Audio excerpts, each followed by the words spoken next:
सबैजनालाई जय मसीह। परमेश्वरको जिउँदो र क्रियाशील वचनले हामीलाई के सिकाउँछ आउनुहोस् हामी हेर्नेछौँ। आज हामी प्रेरितको पुस्तक 10 अध्यायलाई हेर्न गइरहेका छौँ। कैसरिया शहरमा कर्नेलियस भन्ने नामका एकजना रोमी सेनापति इटालियन पल्टनका कप्तान बस्थे। उनी परमेश्वरलाई डर मान्ने दयालु र प्रार्थना प्रेमी व्यक्ति थिए। आफ्नो परिवारसहित उनले सबै गरिबलाई दान गर्थे र प्रार्थनामा समय बिताउँथे। एक दिन दिउँसो करिब 3 बजेतिर कर्नेलियसलाई स्वर्गदूतको दर्शन भयो। स्वर्गदूतले उनको नाम लिँदै भने, कर्नेलियस, तिम्रा प्रार्थना र दानहरू परमेश्वरको सामुन्ने पुगेका छन्। अब मानिस पठाएर योप्पा शहरबाट पत्रुस भनिने सिमोनलाई बोलाऊ। उनी समुद्र किनारमा बस्ने चर्मकार सिमोनको घरमा छन्। कर्नेलियसले तुरुन्तै आफ्ना 2 जना नोकर र 1 जना भक्त सैनिकलाई यो कुरा सुनाए र पत्रुसलाई लिन पठाए। त्यसैबेला अर्को दिन दिउँसो करिब 12 बजेतिर पत्रुस समुद्र किनारको घरको कौसीमा प्रार्थना गर्न गए। उनी भोकाएका थिए। प्रार्थनाको बीचमा अचानक उनले एक अद्भुत दर्शन देखे। स्वर्ग खुल्यो र चारै कुनामा बाँधिएको ठूलो सेतो कपडा पृथ्वीमा झर्यो। त्यसमा सबै प्रकारका जनावर, सरीसृप र चराहरू थिए। एक आवाज आयो, हे पत्रुस, उठ, मारेर खा। तर पत्रुसले भने, प्रभु, होइन, मैले कहिल्यै अशुद्ध वा अपवित्र खाना खाएको छैन। आवाज फेरि आयो, परमेश्वरले शुद्ध गर्नुभएकोलाई तिमी अपवित्र नठान। यो कुरा 3 पल्ट दोहोरियो अनि दर्शन अन्त्य भयो। पत्रुस यो दर्शनको अर्थ बुझ्न खोज्दै थिए। त्यतिबेला कर्नेलियसका मान्छेहरू ढोकामा पुगे। पवित्र आत्माले पत्रुसलाई भने, ती मानिसहरूलाई म आफैले पठाएको हुँ, नहिचकिचाई उनीहरूसँग जा। पत्रुसले उनीहरूलाई भित्र बोलाए, सत्कार गरे र अर्को दिन उनीहरूसँगै कैसरियातर्फ लागे। कैसरियामा कर्नेलियसले आफ्ना नजिकका साथी र आफन्तलाई जम्मा गरिसकेका थिए। जब पत्रुस घरमा प्रवेश गरे, कर्नेलियसले उनलाई भेटेर पाउमा ढोगे। तर पत्रुसले भने, उठ्नुहोस्, म पनि मानिस नै हुँ। पत्रुस भित्र गए र ठूलो जमात देखे। उनले भनिरहेका थिए, यहुदीको लागि अरू जातिसँग भेटघाट गर्नु परम्परा अनुसार वर्जित हो।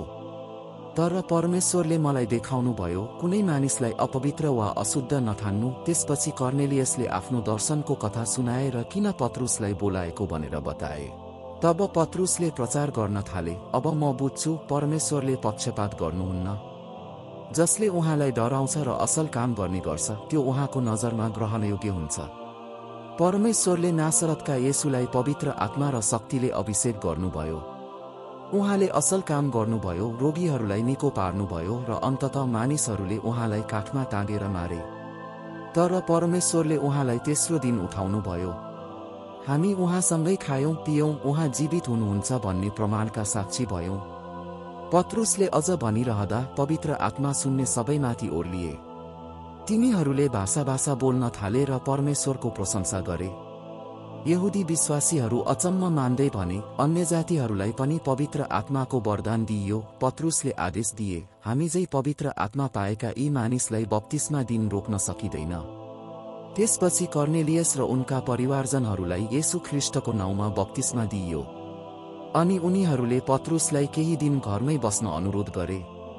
यसरी कर्नेलियस र उनको घरानामा पहिलोपल्ट अन्य जाति ख्रीष्टमा विश्वास गर्नेहरू बने। यो घटना सुसमाचार सबै जाति र राष्ट्रहरूमा फैलिने ठूलो ढोका बन्यो। मुख्य सन्देशहरू। एक्ट्स 10:1 परमेश्वरले पक्षपात गर्नुहुन्न। उहाँले जाति, भाषा, रङ वा देश हेर्नुहुन्न। जसले उहाँलाई डराउँछ र असल काम गर्छ, त्यो उहाँको सामुन्ने ग्रहणयोग्य हुन्छ। 2 प्रार्थना र दान परमेश्वरको सामुन्ने पुग्छ। कर्नेलियसको प्रार्थना र गरिबलाई दिएको सहयोग परमेश्वरले सम्झनुभयो। हाम्रो प्रार्थना र दानलाई परमेश्वरले मूल्य दिनुहुन्छ। 3 परमेश्वरको योजना सबै मानिसका लागि हो, केवल यहुदीहरू होइन, अन्य जाति पनि परमेश्वरको उद्धार योजनामा सहभागी छन्। 4 आज्ञापालनमा आशीर्वाद हुन्छ। कर्नेलियसले तुरुन्तै परमेश्वरको आज्ञा मानेर मानिस पठाए। पत्रुसले पनि पवित्र आत्माको निर्देशनमा हिचकिचाएन। यसले ठूलो फल ल्यायो। 5 परमेश्वरले मानिसलाई अपवित्र नठान्नु भन्नुहुन्छ। पत्रुसको दर्शनले देखाउँछ कि परमेश्वरको दृष्टिमा कुनै मानिस अपवित्र होइन। सबैलाई ख्रीष्टमा उद्धारको अवसर छ। छ, येशू ख्रीष्ट उद्धारको एकमात्र बाटो हुनुहुन्छ। उहाँले पवित्र आत्मा र शक्तिले काम गर्नुभयो, रोगी निको पार्नुभयो, काठमा मर्नुभयो, तर परमेश्वरले उठाउनुभयो। उहाँ नै जीवित र मृतकहरूको न्यायकर्ता हुनुहुन्छ। 7 पवित्र आत्मा सबैमाथि ओर्लिनुहुन्छ।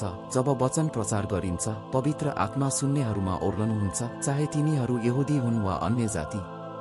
8 विश्वासपछि बप्तिस्मा आवश्यक छ। पवित्र आत्मा पाएपछि पनि पत्रुसले कर्नेलियस र उनका परिवारलाई येशू ख्रीष्टको नाउँमा बप्तिस्मा दिन आदेश दिए।